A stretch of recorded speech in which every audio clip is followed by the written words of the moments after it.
जो आजकल जातिवाद राजनीति का झंडा लेकर घूमते हैं, मुझे याद है उन्होंने मेरे करीबी दोस्त और दलित नेता रामविलास पासवान जी का लगातार अपमान किया था।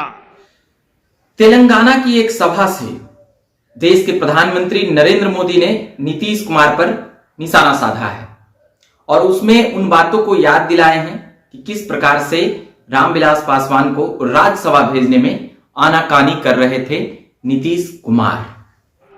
यहां तक कि जब रामविलास पासवान जी को राज्यसभा सीट की बात आई थी तो वो भी समर्थन देने में आनाकानी कर रहे थे।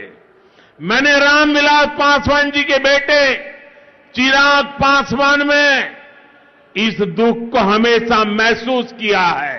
उन तमाम बातों पर बात करेंगे, मगर उससे पहले बता देते हैं कि आप देख रहे हैं झकास भारत और मेरा नाम हुआ रविकांत।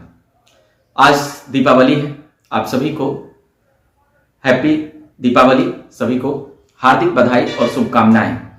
मगर बिहार में राजनीतिक पारा कह सकते हैं कि हमेशा चढ़ा ही रहता है और जिस प्रकार से राजनीतिक बयानबाजियां बिहार में चल रही है और विधानसभा जो बीच में खुला था उसमें जिस प्रकार से नीतीश कुमार के वक्तव्य आए और उस पर तो हाय तौबा मचाई, यहां तक कि मोदी, प्रधानमंत्री मोदी ने उन बातों को और नीतीश कुमार के जनसंख्या नियंत्रण वाली बयान पर जिस प्रकार से मध्य प्रदेश के सभा में प्रधानमंत्री ने उठाया और कहा कि नीतीश बाबू जिस प्रकार से और इंडिया अलायंस जो INDIA का अलायंस बना है उसके सूत्रधार नीतीश कुमार थे, कहीं ना कहीं उन बातों को मानी जाती है और कही जाती है।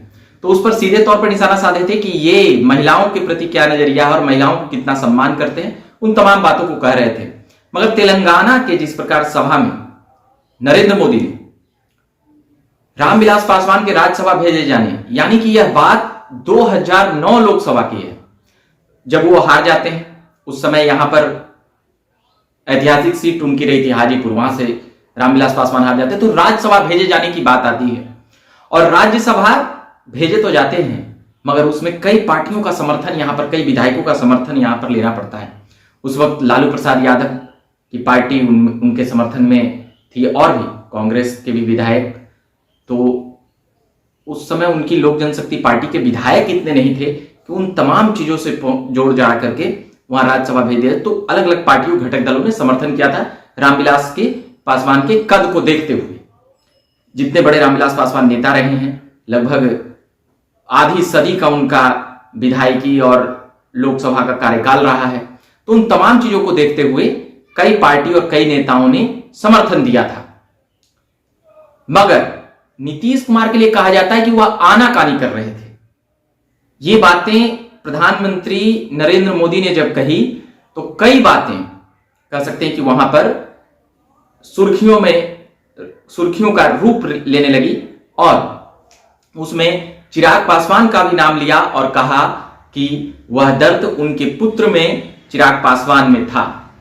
उसी के निमित्त चिराग पासवान का फेसबुक पोस्ट है और इस प्रकार से उन्होंने भी अपनी दर्द को छुपाए रखने की बात कही, मगर उस व्यक्तिगत पीड़ा को प्रधानमंत्री समझ रहे थे और उसे दक्षिण में कह सकते हैं कि दक्षिण भारत में के सभा में जिस प्रकार से तेलंगाना में ये बातें कही है तो इससे बिहार की राजनीति में और नीतीश कुमार कहीं से भी उन पर जिस प्रकार से चारों तरफ से निशाना बन रहे हैं वह, और खुद भी उनकी भी पार्टी दबी जुबान से यह ऑफ द कैमरा कहती है, ऑन द कैमरा नहीं कहती। तो उसी में चिराग पासवान का जो पोस्ट है एक बार हम सरसरी निगाहों से पढ़ लेते हैं।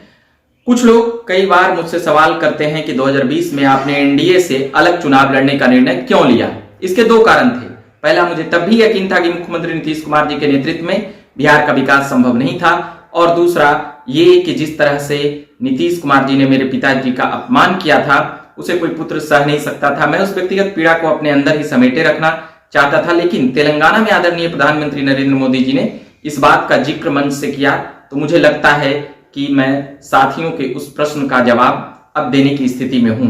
मैं आभारी हूं कि प्रधानमंत्री जी ने बात को सार्वजनिक करते हुए यह याद दिलाया कि कैसे राज्यसभा चुनाव के पहले राज्यसभा चुनाव के वक्त मुख्यमंत्री जी ने हम लोगों के साथ सामंती व्यवहार किया था। एक पुत्र के लिए पिता के आदर सम्मान से बढ़कर और क्या हो सकता है। मैंने एनडीए से अलग अकेले चुनाव लड़ने का संकल्प लिया क्योंकि मुझे नीतीश कुमार जी का नेतृत्व स्वीकार था। मेरी पार्टी तोड़ने वालों ने सब कुछ जानते हुए स्वार्थवश मुझ पर आरोप लगाया कि उन्होंने पार्टी इसलिए तोड़ी क्योंकि वे नीतीश जी के साथ चुनाव लड़ना चाहते थे। मैंने ऐसा होने नहीं दिया। उस वक्त उनके आचरण से मुझे बहुत ठेस पहुंचा। मैं दुखी हुआ था क्योंकि वे भली भांति जानते थे कि राज्यसभा चुनाव के वक्त नीतीश कुमार ने पिताजी के साथ कैसा बर्ताव किया था। मैं समझ नहीं पा रहा था कि जिन्हें वे अपना भगवान बताते नहीं थकते थे, उनके अपमान के बावजूद अपमान करने वालों के साथ रहकर चुनाव लड़ना उन्हें कैसे मंजूर था। उस वक्त मेरे पास इस हकीकत को जाहिर करने और अपनी बात को लोगों तक पहुंचाने के लिए कोई साक्ष्य नहीं था। यह बातें कहना था चिराग पासवान का, लेकिन समय बलवान होता है। शायद उन्हें आज प्रधानमंत्री जी के इस बयान के बाद जवाब मिल गया होगा।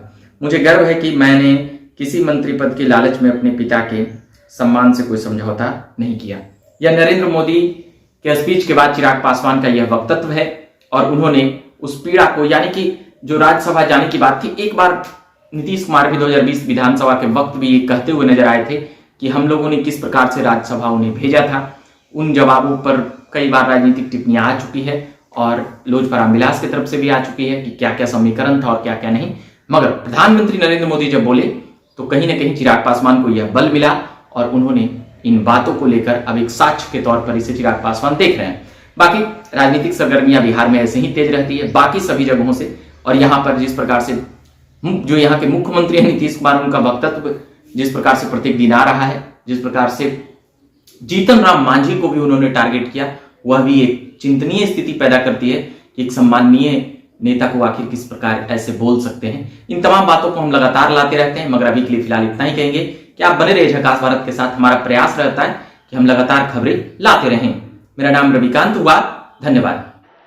कांग्रेस ने इन दिनों जिस इंडी अलायंस का छाता खोल रखा है उसमें बिहार के मुख्यमंत्री